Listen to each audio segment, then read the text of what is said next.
Heroine கிடைக்கிற வேலைக்கெல்லாம் போய் ரொம்பவே கஷ்டப்பட்டு அவங்களோட பொண்ணை படிக்க வைக்கிறாங்க. இப்படி இருக்க ஹீரோயினோட பொண்ணு சரியாக படிக்காமல் எல்லா சப்ஜெக்ட்ஸ்லையும் ஃபெயில் ஆக அதை நினச்ச ஹீரோயின் ரொம்பவே வருத்தப்படுறாங்க. ஒரு நாள் ஹீரோயின் அவங்க பொண்ணுக்கிட்ட உனக்கு என்ன ஆகணும்னு ஆசைன்னு கேட்க, வேலைக்காரியோட பொண்ணு என்ன டாக்டர் ஆக முடியும், வேலைக்காரியோட பொண்ணு வேலைக்காரி தான், அதனால நான் வேலைக்காரி ஆக போகிறேன்னு சொல்ல இதை கேட்குற ஹீரோயின் மனசு ரொம்பவே கஷ்டப்படுது. இந்த வருஷம் ஹீரோயின் பொண்ணு 9th-லேருந்து 10th போகிறா. இப்படியே போனால் அவள் 10th ஃபெயில் ஆகிடுவான்னு நினச்சி பயப்படுற ஹீரோயின் அவள் பொண்ணோடையும் சேர்ந்து 10th படிக்கிற ஸ்கூலில் ஜாயின் பண்ணிடுறா. நம்மளோட கிளாஸ்லேயே நம்ம அம்மா வந்து படிக்கிறத பிடிக்காத ஹீரோயினோட பொண்ணு அன்னிலேருந்து ஹீரோயின் கிட்ட பேச மாட்டேங்கிறா. இப்படி இருக்க ஃபஸ்ட் டைம் எக்ஸாமில் ஹீரோயின் அவள் பொண்ணை விட நல்ல மார்க் ஸ்கோர் பண்ணி பாஸ் ஆக அதை பார்த்து கடுப்பான அவள் பொண்ணு நம்ம அம்மாவை விட நிறைய மார்க் எடுக்கணும்னு சொல்லி நல்லா படிக்க ஆரம்பிக்கிறா.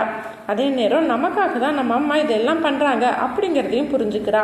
கடைசியாக ஹீரோயின் ஆசைப்பட்ட மாதிரியே அவள் பொண்ணும் நல்லா படித்து கலெக்டர் ஆகிடுறா. ஓகேங்க, இப்போ இது என்ன படம்னு கண்டுபிடிச்சிட்டிங்கன்னா மறக்காமல் கமெண்ட் பண்ணுங்கள். அப்படியே நம்ம சேனலை சப்ஸ்கிரைப் பண்ணிக்கோங்க. சீக்கிரமாகவே அடுத்த வீடியோவில் பார்க்கலாம்.